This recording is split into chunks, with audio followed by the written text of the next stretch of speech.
Now, it has been a hot minute since we tangoed, and here we are again. For all you beautiful creatures that found the channel recently, we bit of context.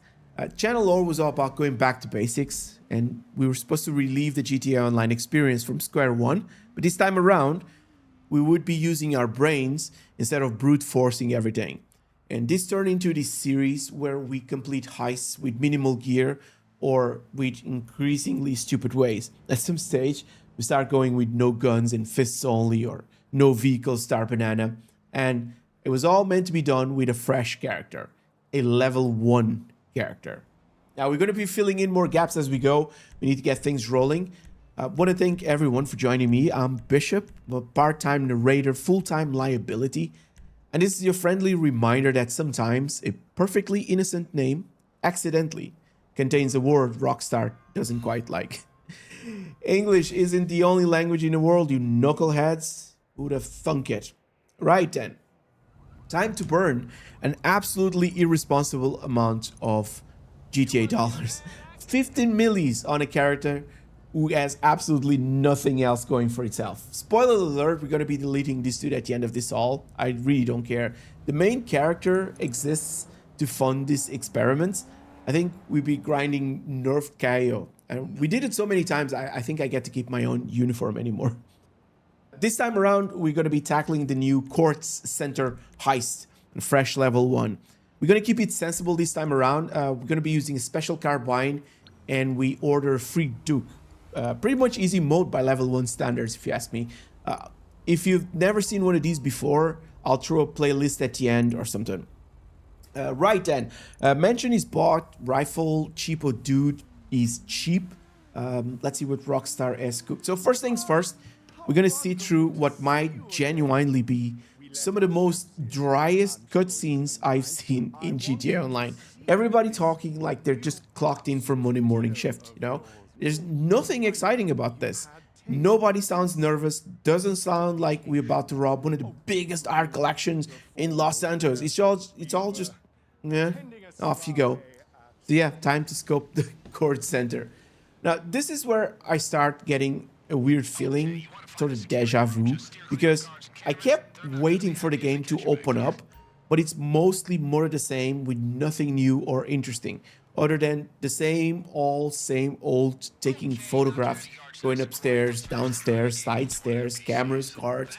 Honestly, I don't know what I expect here, but still, huge difference from Kaio, where there was an entire island to explore. Here, everything is pretty much CQB, very much on rails, riveting content, ladies and gentlemen. Maybe the setups are where it gets interesting, right? Right?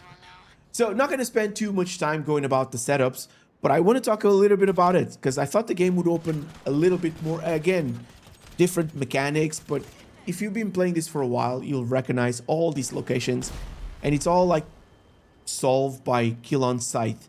There was one mission that rewarded a bit of sneaky, but even so, I'm pretty sure you could have rocket launch your way through and then just clean CCTV or something. Straight back to just shoot everyone, which is exactly why I keep bringing this up. If every problem can be solved with stinky bombs and blowing everything till next Tuesday, I think the level design never asks anything from you. We talk about this before on the channel countless times. If gameplay is all about delete everything that moves while going from A to B to C, eventually every mission starts feeling the exact same. And that's exactly how these setups felt. Now, going to be fast forward to alpha male access entry point for the final heist. I mentioned Edge of Tomorrow a couple times on the channel as well. Absolute banger of a movie. You wake up, learn one thing, and you die, and then wakes up again and learns another thing and progress a little further. Eventually, you learn the whole puzzle. I'm mixing the game and the movie. But that's why I enjoy playing games. Every botched attempt teaches you something. The Kortz, however, he made me ask different questions because was that guy supposed to do that? Why did he notice me? Where's the cones of vision? Is this a bug? Is this a feature? So wait, no one noticed me? What, that guy doesn't care that I'm doing this right in front of him? What made the gamepad or the hacker pad change is just random. It's like it doesn't feel like I'm playing a game. It feels like I'm just guessing throughout the place. Anyways, we go around and I did this countless times until I understand what the pattern sort of kind of was. We got to the lasers, which, okay, I actually quite like this bit because for a brief moment, it finally felt like I was solving something. And Edge of Tomorrow kind of thing again. You'll see me doing this over and over and over because I wanted to test what I could do and if there was a way to just breeze through it. So more of that, pretty pleased with the cherry on top. I would love to see more stuff like this. So what you're about to see is, or what you're looking at now, is basically 3 or 4 hours of me just watching the runs. It's condensed into these seconds while I'm talking about this, but I'm basically just trying to learn the pattern and then just having a little bit of fun with it. I wanted to do it perfectly. Absolute misery trying everything until I got this done. Clean and flawless. I'll upload the uncut, by the way.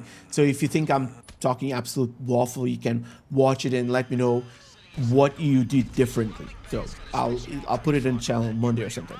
Anyways, fail, restart, try again, get a little bit further. Genuine question: has anyone actually completed this thing fully stealth, no force shootout?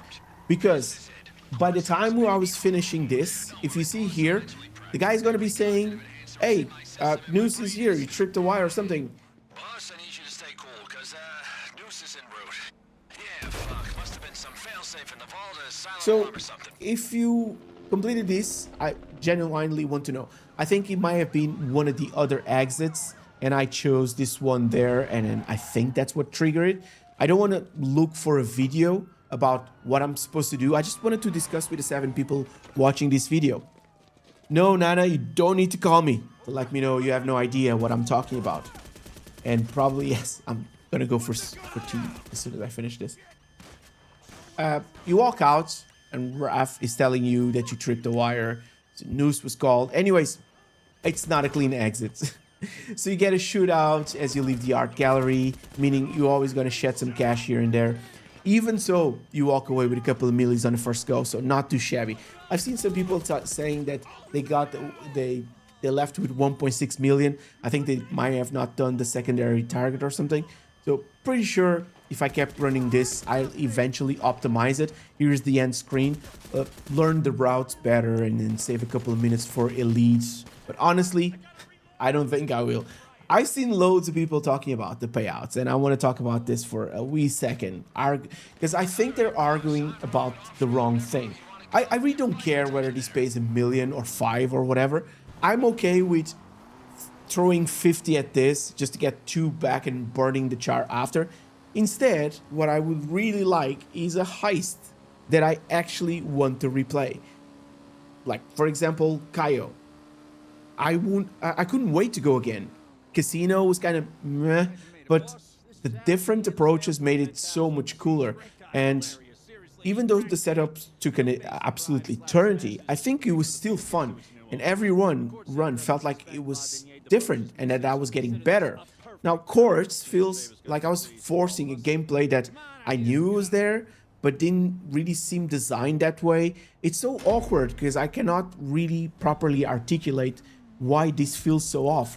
And at some stage, I felt like I just wasn't having fun and was more doing it for, I don't know, just to prove a point that it could have been done stealth or something. And that's probably the bit that disappoints me the most, because this can't be it. There's 13 years of GTA Online. There's no way this is Rockstar's final curtain before GTA 6.